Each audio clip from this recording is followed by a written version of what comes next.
Olá, meu nome é Manuel Gibson. Bem-vindo a mais uma aula sobre circuitos magnéticos. Hoje estaremos vendo um exercício resolvido sobre indutor. Se você ainda não é inscrito no canal, inscreva-se, compartilhe, divulgue esse vídeo e na sua escola de formação, seja escola técnica, seja na faculdade.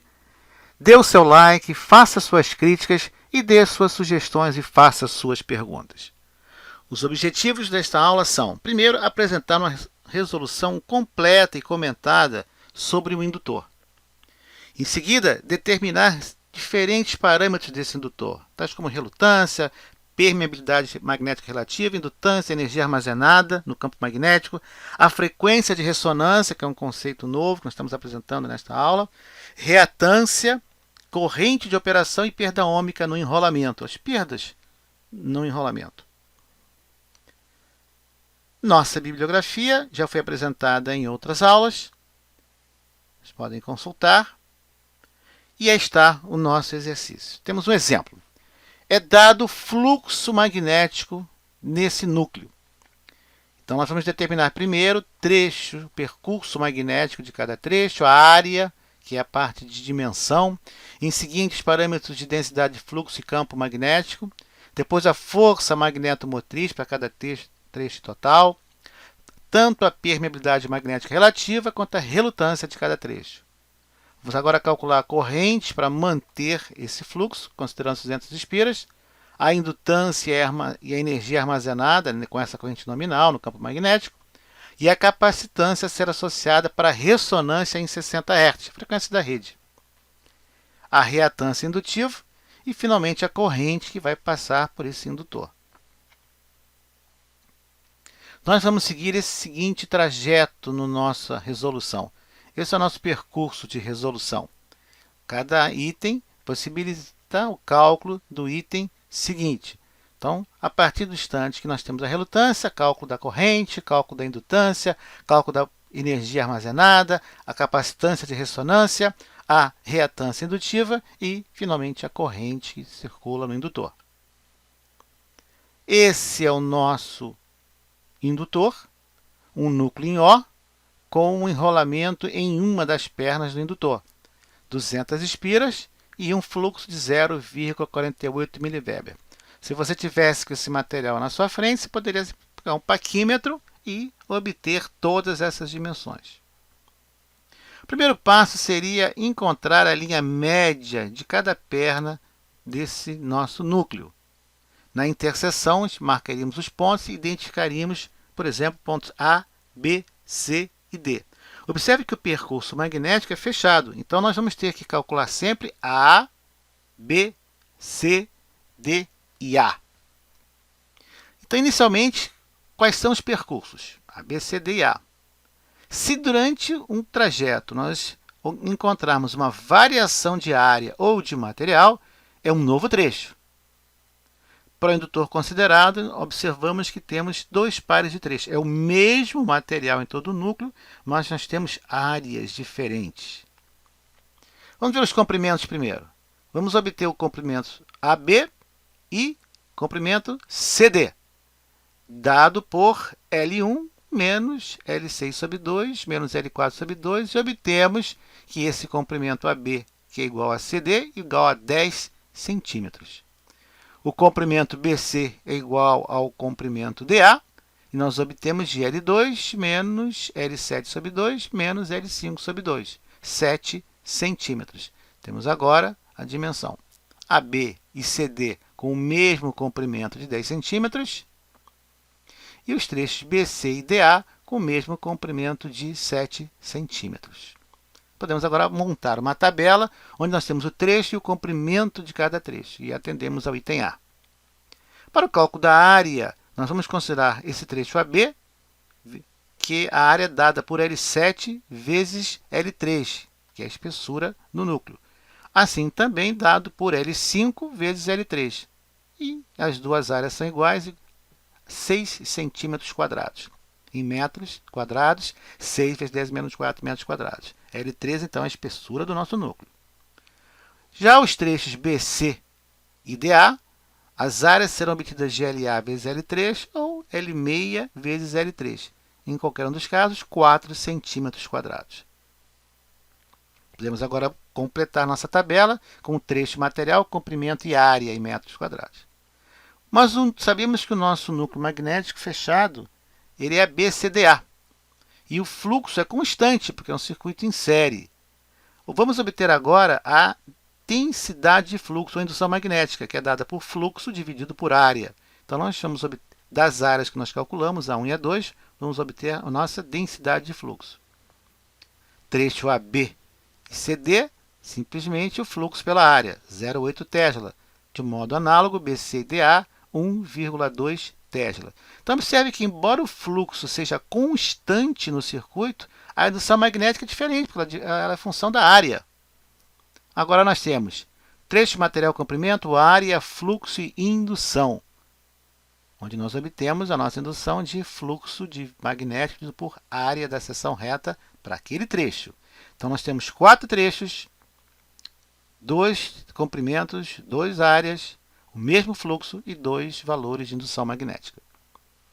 Para o cálculo de H, nós vamos utilizar o gráfico que relaciona B vezes H do aço laminado. E obtemos para 0,8 Tesla 100 A por metro e para 1,2 Tesla 250 A por metro. Então, agora nós temos o nosso valor de campo H, ou campo magnético H, para cada trecho. 100, 250. A força magnetomotriz pode ser obtida de H vezes L de cada trecho, somatório. Para o trecho AB e CD, 10 A/espera. Para o trecho BC e DA, 17,5. Agora vamos colocar o valor na tabela. Então, nós temos trecho material, aço laminado, comprimento, área, fluxo, indução, campo e agora o produto H vezes L, que é a força magnetomotriz de cada trecho. Então, qual é a força magnetomotriz do trecho AB? 10 A/espera por metro. Aí está os valores. Como é que nós obtivemos esses valores? Multiplicamos cada célula da coluna 7, campo, com a correspondente da coluna 3, comprimento. A força magnetomotriz é a soma de todos esses valores da nossa tabela e obtemos 55 A/espera. Então, você vai somar todos esses valores e vai obter 55 A/espera. A permeabilidade magnética de cada trecho é obtida de P igual a μH, onde o nosso μ vai ser μ0 vezes μr. Colocando μr em evidência, trecho AB igual ao trecho CD, encontramos 6.366,2. Para o trecho BC, DA é o mesmo, nós temos 3.819,7.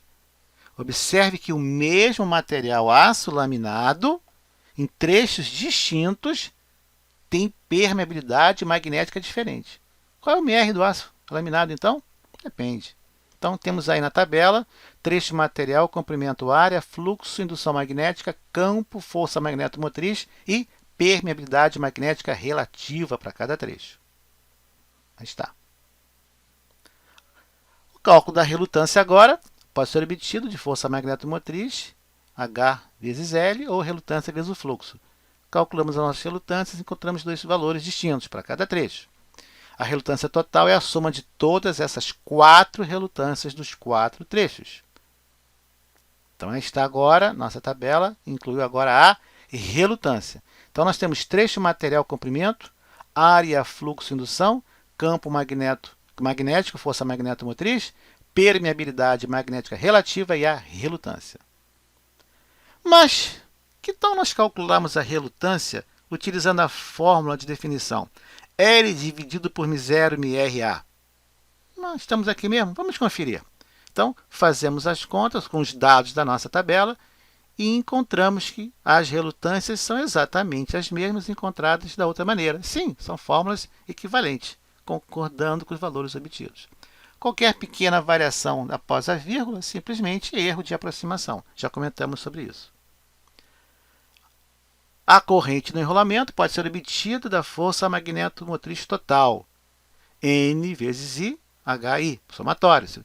Sabemos que N são 200 espiras, obtemos que a corrente para manter esse fluxo são 275 mA. Alternativamente, podemos calcular FMM de somatório de R vezes fluxo. Vamos lá? Fazemos a conta, a mesma coisa, a mesma força magnetomotriz, 55 ampere-espira. Do mesmo resultado, 275 miliamperes. Estão concordando com os valores. A indutância desse núcleo, desse indutor, bom, N fluxo sobre I, 349,1 miliamperes. Mas você também pode calcular de outra maneira. Como é que usa? Exatamente, N ao quadrado, número de espiras ao quadrado, sobre relutância total. Nesse caso, obtivemos também o mesmo valor de 349,1 mA. Observe que no exercício estamos geralmente, sempre que possível, utilizando mais de uma equação para comprovar o resultado obtido. Até agora tivemos a total concordância das respostas. A energia armazenada pelo núcleo, meio de L ao quadrado, 13,2 milijoule. A capacitância de ressonância, a frequência de ressonância, 1 sobre 2π raiz quadrada de LC, essa equação é muito importante na parte de circuitos ressonantes, tanto para circuito sério como paralelo.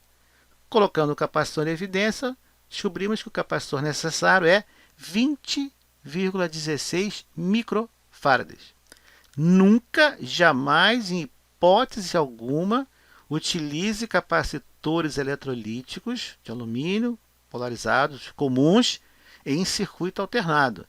Você vai ter um belo fogos de artifício.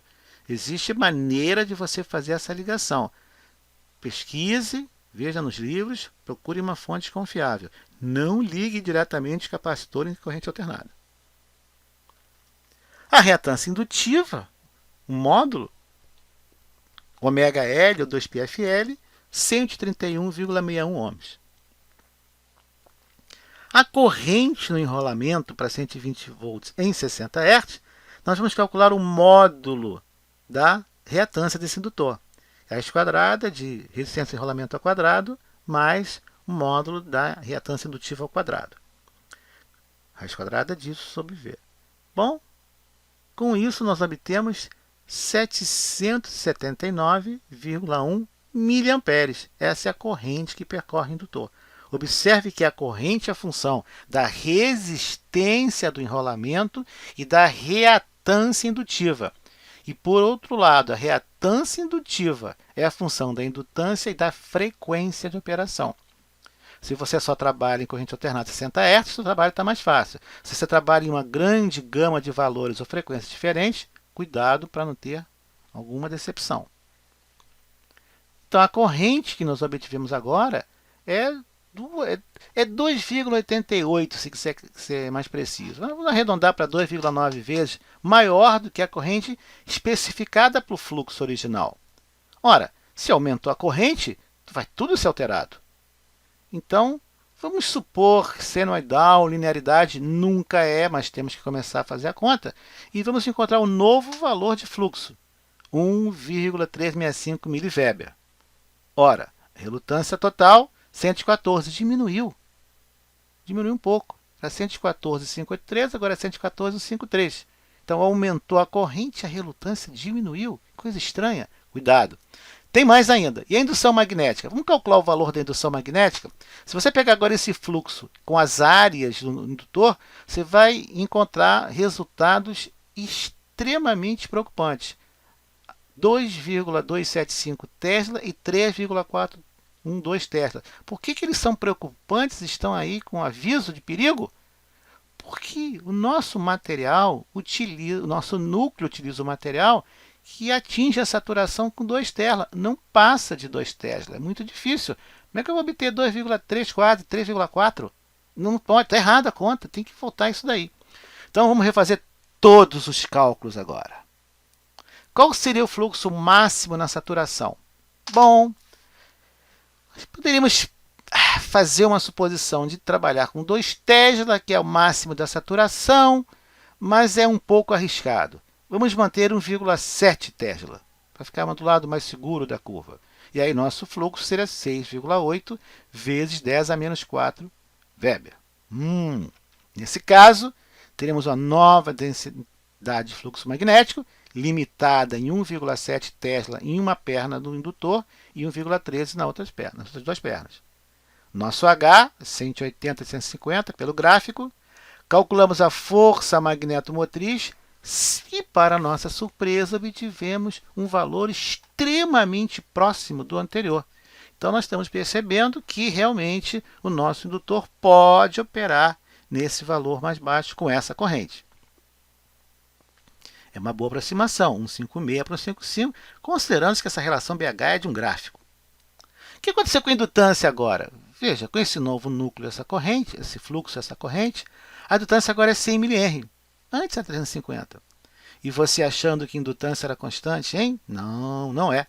E se você for trabalhar em alta frequência, comece a se preocupar com capacitância distribuída do enrolamento, que é pior ainda. Mas espere, ainda tem mais. E a perda ôhmica no fio? Fácil. Nós temos a corrente de pico de 779,1 mA percorrendo uma resistência de 80 ohms. Então, como é que nós vamos calcular essa potência? Vai ser R ao quadrado, onde esse vai ser o valor RMS, ou seja, de pico sobre raiz de 2. Fazendo a conta, a potência em watts na resistência de 80 ohms, no enrolamento, nós obtemos que a potência dissipada no enrolamento, 24,3 watts, são desperdiçados na forma de calor. Lembrando que existe ferro de soldar de 30 watts. Claro que essa potência dissipada ao longo de todo o enrolamento e todo o fio tem uma área de dissipação, então não vai ser suficiente talvez para queimar sua mão, dependendo do enrolamento. De qualquer maneira, entendeu por que transformadores e motores esquentam? Além das perdas no núcleo, que são típicas desse tipo de material, principalmente 60 Hz, ainda temos as perdas no enrolamento. E ainda nem falamos das perdas do núcleo. E o transformador? Nós veremos o transformador no próximo vídeo. Obrigado por assistir esse vídeo. Assista aos demais vídeos sobre circuitos magnéticos e bom estudo. Não se esqueça de se inscrever, dar seu like e divulgar. E até a próxima.